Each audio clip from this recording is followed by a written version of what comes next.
faire beaucoup plus sérieusement et à fond un audit énergétique sur l'ensemble des locaux communaux.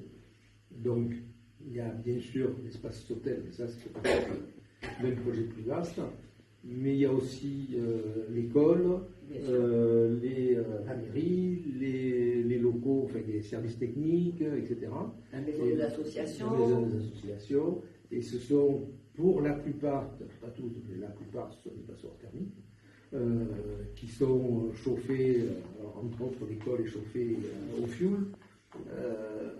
Donc il y a peut-être mieux à faire sur le plan écologique. Donc tout ça, c'est aussi un programme qui est là, prêt à être lancé, de façon à la fois se mettre en conformité avec les nouvelles lois, puisque maintenant on nous demande d'être beaucoup plus économe, de rejeter moins de gaz à effet de serre, etc.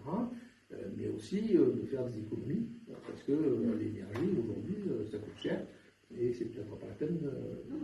On va quand même faire un audit énergétique, savoir où on en est, et si vraiment il y a besoin d'améliorer, de changer. Dans l'espace Gérard Sautel, je vous prie de croire que c'est une passoire thermique.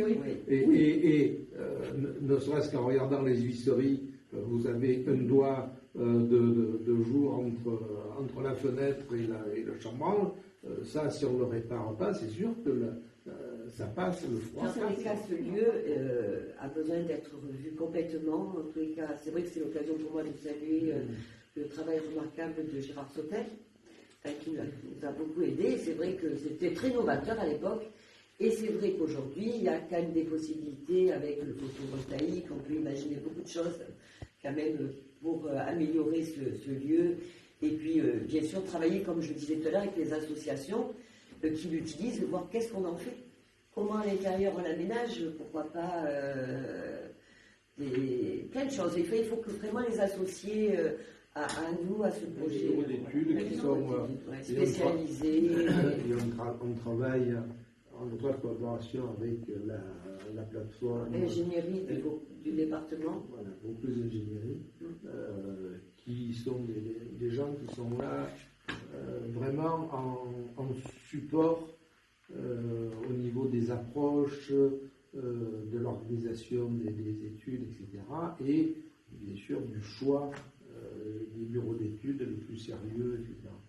Donc là, on a une bonne aide, encore une fois, du département qui vient vraiment nous soutenir. Et c'est vrai pour nous permettre aussi de ne pas manquer une aide qui pourrait nous être bénéfique.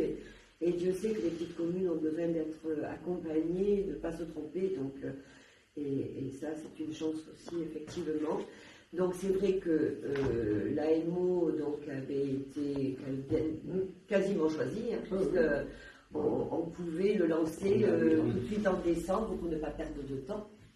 Et on a les devis, donc tout est fait, tout est prêt.